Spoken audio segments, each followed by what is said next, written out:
maximum likelihood estimator. So find the maximum likelihood estimator of lambda of Poisson's distribution. Poisson's distribution के लिए maximum likelihood estimator find out करना है, जहाँ f of अगर Poisson's distribution का हमने probability density function देखें तो वो होगा यहाँ से एक्सपोनेंशियल माइनस लेमडा लेमडा की power x upon x factorial where x is between 0 to infinite. तो मैक्सिमम लाइक्लीहुड फंक्शन या एमएलई फाइंड आउट करने के लिए सबसे पहले हम यहाँ से एफ ऑफ एक्स लेमडा जो है उसके लिए एक्स आई लेमडा निकाल लेंगे, उन सब का प्रोडक्ट कर देंगे I equals to 1 to n। ये यहाँ से एल को लिखने का फॉर्मेट होता है, ये होगा हमारे पास यहाँ से एल।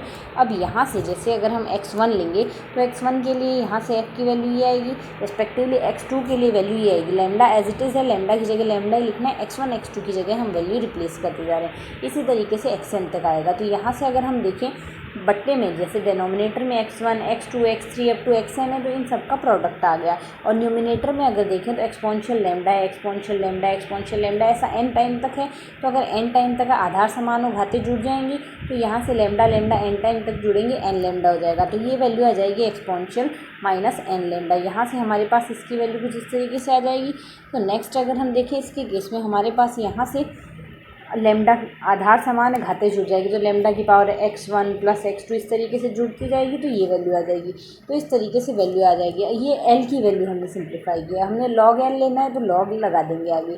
तो log के लिए अगर प्रॉपर्टी देखें, log m अपॉन n की वैल्यू हमारे पास क्या होती है, log m minus log n आएगा, तो log m minus log n आएगा। इसी तरीके से अगर ये मल्टीपल में हो तो यहाँ से प्रोडक्ट जैसे log m इंटू n होगा तो log m plus log n हो जाएगा। तो जैसे यहाँ से अगर हम देखें और log e का जो मान होता है वो हो जाएगा 1, और log m की घात अगर n है हमारे पास, जैसे log में m की घात n है हमारे पास, तो ये लिखी जाएगी n log m। ये log की बेसिक प्रॉपर्टीज़ होती है जो हमने याद रखनी है। तो अगर इसमें हम log लगाएंगे तो पहले तो ये log m अपॉन n का फॉर्मेट हो गया, तो m आ जाएगा पहले तो log, और n है माइनस log n, तो ये हमने माइनस log n लगा दिया, कुछ इस तरीके से आ जाएगा। और अगर हम इसके केस में देखें, ये हमारे पास सबसे पहले इसके लिए log exponential minus n lambda आएगा, तो log घात आगे आ गई तो n लेमडा हो गया, log e का मान था 1। उसके नेक्स्ट ये प्रोडक्ट में है वैल्यू हमारे पास, तो यहाँ से घात तो आगे आ गई, सम ऑफ एक्स आई तो आगे आ गया और log लेमडा बन गया।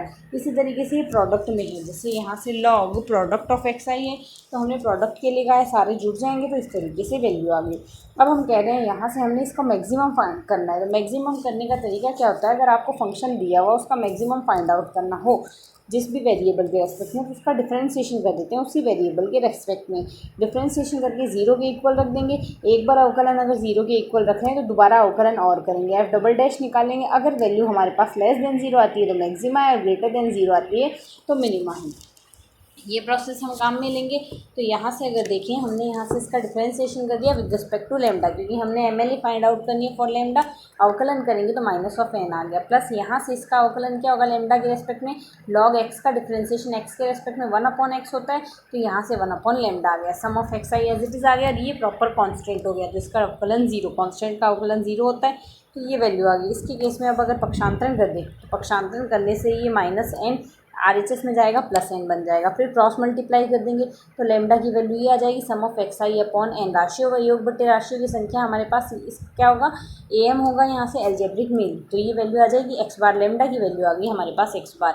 अब अगर दोबारा अवकलन कर दें तो जैसे इसका दोबारा अवकलन करेंगे, हमने अवकलन किसके लेमडा के रिस्पेक्ट में करना है, तो ये कॉन्स्टेंट है, कॉन्स्टेंट का डिफरेंशिएशन गया 0 में, 1 अपॉन लेमडा का differentiation minus 1 upon lambda square हो गया, sum of X I as it is आ गया।